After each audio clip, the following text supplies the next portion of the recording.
Shalom, saudaraku yang dikasihi oleh Tuhan kita Yesus Kristus. Jumpa lagi dengan saya, Bram Manaha. Dan kali ini kita akan membahas sebuah topik yang menarik, yaitu Al-Quran memiliki kitab tandingan baru. Kita akan membahas ini lebih dalam karena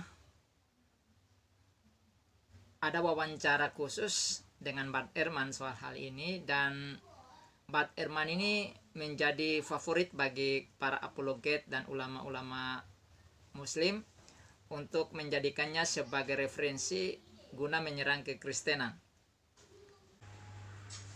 Saudaraku, Muhammad Hijab atau yang dikenal dengan Mimi Hijab ini sengaja untuk mengundang Bart Ehrman untuk mewawancarainya dengan satu maksud, ingin untuk menggunakan jasa Bart Ehrman untuk menyerang kekristenan, secara khusus tentang Alkitab dan juga Yesus Kristus. Kita tahu bahwa buku Bart Ehrman yang cukup terkenal, yaitu Misquoting of Jesus, itu menjadi daya tarik khusus bagi kaum muslim karena di dalamnya ada hal-hal yang bisa dimanfaatkan oleh muslim untuk menyerang kekristenan. Dan Bart Ehrman sengaja diundang oleh Mimi Hijab ini untuk ingin menyerang kekristenan habis-habisan. Tetapi yang namanya orang bebal, orang bodoh, kan tidak tahu apa yang dia kerjakan. Dia tidak tahu bahwa itu sangat berbahaya, bagaikan bom yang akan meledak bagi dirinya sendiri, bagaikan ular berbisa yang dibawa dan main-main dengannya. Bagaimana mungkin engkau seorang yang beragama, yang percaya bahwa Tuhan ini ada dan melakukan banyak hal, mengundang seorang ateis yang tidak percaya Tuhan itu ada, lalu engkau mewawancarai dia tentang sebuah kepercayaan, sebuah iman yang percaya bahwa Tuhan itu ada dan memberikan firman-Nya, sehingga orang yang percaya kepadanya itu memiliki sebuah kitab suci.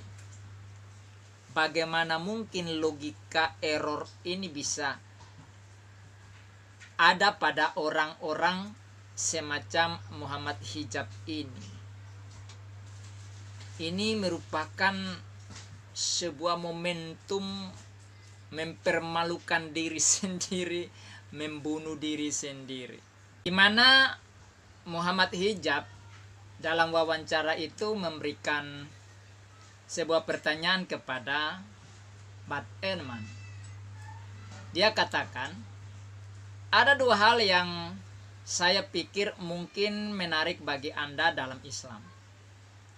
Salah satunya adalah bahwa salah satu syarat yang diperlukan untuk wahyu menurut Quran adalah bahwa tidak ada kontradiksi. Ini sangat jelas, kata Muhammad Hijab. Sehingga dalam Quran disebutkan dalam surah An-Nisa surat 4 ayat 92.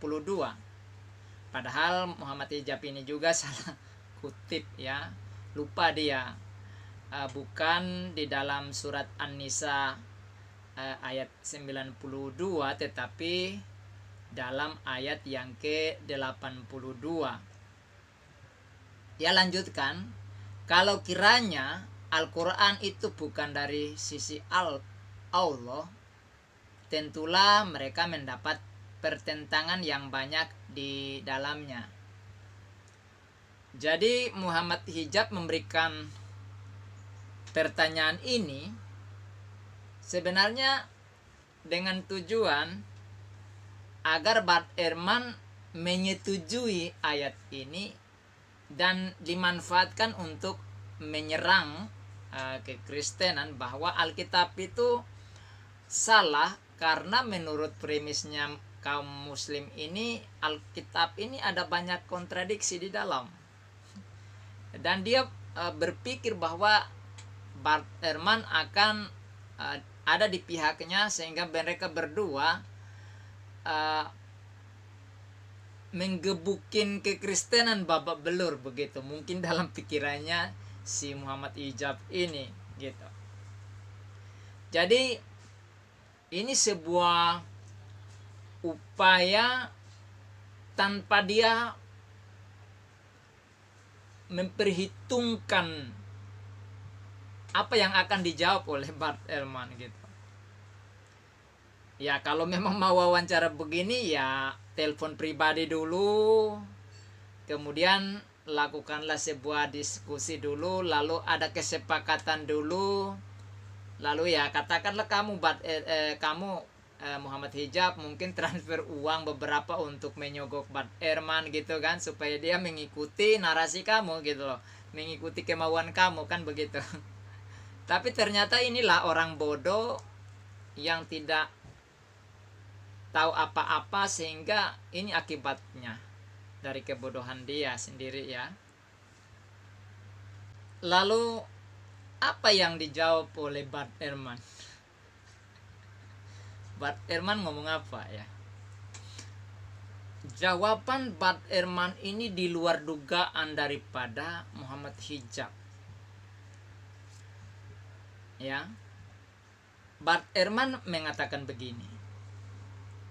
Saya bukan sarjana Al-Quran, tapi saya ingin mengatakan beberapa hal tentang itu. Satu adalah bahwa tampaknya bagi saya bahwa jika sebuah buku tanpa kontradiksi tidak ada hubungannya dengan hubungannya dari mana buku itu berasal, dari Tuhan atau tidak. Lalu Bart Ehrman melanjutkan, tidak mustahil bagi manusia untuk menulis buku tanpa kontradiksi. Itu tidak ada hubungannya dengan apakah itu berasal dari Tuhan atau tidak. Jadi Bart Ehrman mengatakan bahwa tidak mustahil ya bagi manusia untuk menulis buku tanpa kontradiksi. Artinya bisa seseorang menulis buku, mungkin buku yang pertama dia menulis tentang sesuatu hal, lalu dia menulis itu, kemudian dia menulis lagi buku yang lain. Bisa terjadi kontradiksi, bisa ya, karena manusia itu kan penuh dengan kekurangan, sehingga bisa melakukan sesuatu yang kontradiksi, baik itu dalam tulisan maupun dalam ucapan bisa. Nah ini diakui oleh Bart Ehrman, tapi bukan berarti itu merupakan sebuah bukti valid bahwa itu dari Tuhan atau tidak. Jadi kalau kontradiksi berarti dari manusia, sedangkan yang tidak kontradiksi itu dari Tuhan. Bart Ehrman tidak mengatakan begitu. Gitu. Dia katakan soal kontradiksi atau tidak, itu tidak ada hubungannya itu dari Tuhan atau bukan, tidak ada hubungan. Ya. Ya. Nah, lalu Bart Ehrman melanjutkan, jadi bukan tidak mungkin bagi manusia untuk menulis buku tanpa kontradiksi. Karena banyak orang bisa lakukan itu. Jadi Bart Ehrman mengatakan bahwa ada orang yang bisa menulis buku yang tidak ada kontradiksinya, gitu. Itu banyak orang bisa lakukan itu, gitu. Nah, dan yang paling menggelitik dan merupakan sebuah hucaman keras kepada Muhammad Hijab adalah dia katakan, saya punya buku telepon yang tidak ada kontradiksinya, dan saya tidak berpikir itu Tuhan yang berikan. Ya, ini sebuah tamparan yang sangat keras sekali kepada Muhammad Hijab. Jadi perhatikan di sini bahwa Bart Ehrman dengan tegas mengatakan bahwa orang menyusun buku telepon itu tidak pernah ada kontradiksi di dalam. Nah, apakah buku telepon ini adalah wahyu dari Tuhan yang diberikan kepada penulis buku telepon seperti yang dilakukan oleh Bart Ehrman? Kan ini sesuatu yang konyol, kan? Nah, oleh karena itu, supaya lebih valid lagi, mari kita lihat cuplikan wawancara konyol ini yang dilakukan oleh Muhammad Hijab yang telah membunuh diri dan mempermalukan dirinya sendiri. There's two things which I think may be of interest to you in Islam. One of them is that one of the necessary conditions for revelation, according to the Quran, is that there are no internal contradictions. And this is very clear. So in the Quran, it's mentioned, in chapter 4, verse 92, that if this book was from other than God, there would have been. But I would like to say a couple things about it. One is that it does seem to me that if a book is without contradictions, that has no bearing on whether it comes from God or not. And so it's impossible for a human to write a book that is without contradictions. That has no bearing on whether it comes from God or not. And so it's not impossible for a human to write a book without contradictions, because many people do. And so I've had phone books that are inerrant, but I certainly don't think God gave them. So,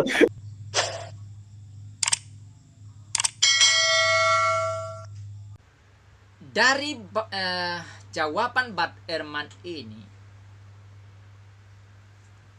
ada dua hal penting yang perlu kita garis bawahi. Sebenarnya apa yang hendak disampaikan oleh Bart Ehrman gitu. Yang pertama, Bart Ehrman menolak surah An-Nisa ayat 82, bahwa itu bukan dari Tuhan, karena tidak mungkin Tuhan melakukan tantangan atau ucapan konyol seperti itu, karena manusia juga bisa lakukan. Menurut Bart Ehrman dalam jawabannya itu, ya, dengan memberikan contoh bahwa dia punya buku telepon yang tidak ada kontradiksi. Begitu. Yang kedua, Bart Ehrman sedang mengatakan bahwa ayat itu bukan dari Tuhan, dan Tuhan tidak tahu. Ya, Tuhannya Muhammad Hijab ini tidak tahu bahwa ada manusia yang bisa lakukan hal yang sama, bahwa menulis buku tanpa ada kontradiksi. Inilah yang saya katakan bahwa Bart Ehrman itu menghujam jantung daripada keyakinan Muhammad Hijab. Tetapi namanya orang bebal, ketika Bart Ehrman ngomong gitu, Muhammad Hijab malah ngakak gitu loh. Ini kan orang bodoh yang menertawakan kebodohannya sendiri. Ya.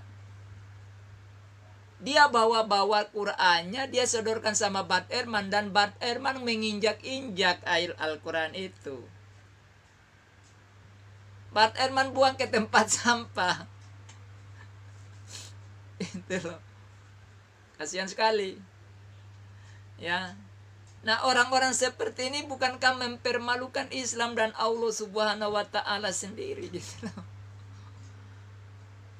Iya kan? Nah. Jadi orang ini melakukan hal konyol yang seharusnya dia tidak perlu lakukan gitu. Karena dia adalah orang yang beragama, orang yang percaya adanya Tuhan, pencipta langit bumi. Lalu mengundang orang yang tidak percaya Tuhan itu ada. Orang Kristen tidak akan pernah lakukan hal sebodoh itu. Yang benar adalah seharusnya ateis, orang yang tidak percaya Tuhan itu bertanya Tuhan kepada orang yang percaya Tuhan. Gitu. Kenapa Bart Ehrman keluar dari kekristenan? Karena dalam pikiran dia, kalau Tuhan itu ada, mengapa ada orang yang sengsara di dunia ini? Mengapa ada orang yang miskin di dunia ini? Mengapa ada bencana sana sini sehingga manusia menjadi susah? Kalau Tuhan itu ada.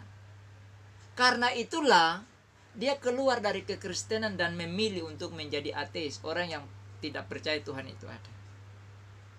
Nah, itu hak dia, ya kan? Tapi justru orang ini diundang oleh Muhammad Hijab. Masuk di rumahnya, kemudian mewawancarain, dan apa yang terjadi? Ia dipermalukan, bukan?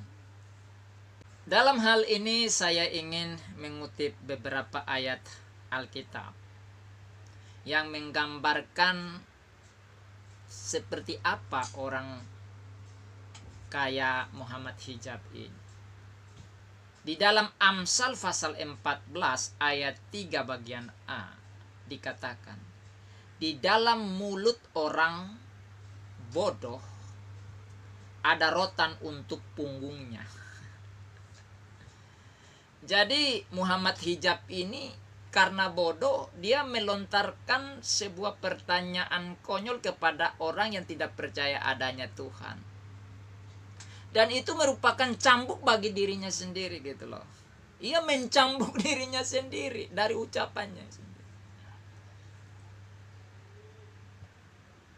Lalu di dalam Amsal pasal 15 ayat 2b dikatakan, tetapi mulut orang bebal mencurahkan kebodohan. Jadi mulut Muhammad Hijab yang bebal ini, dia mencurahkan kebodohannya sendiri. Dia sedang mengungkapkan kebodohan, menampilkan kebodohannya sendiri.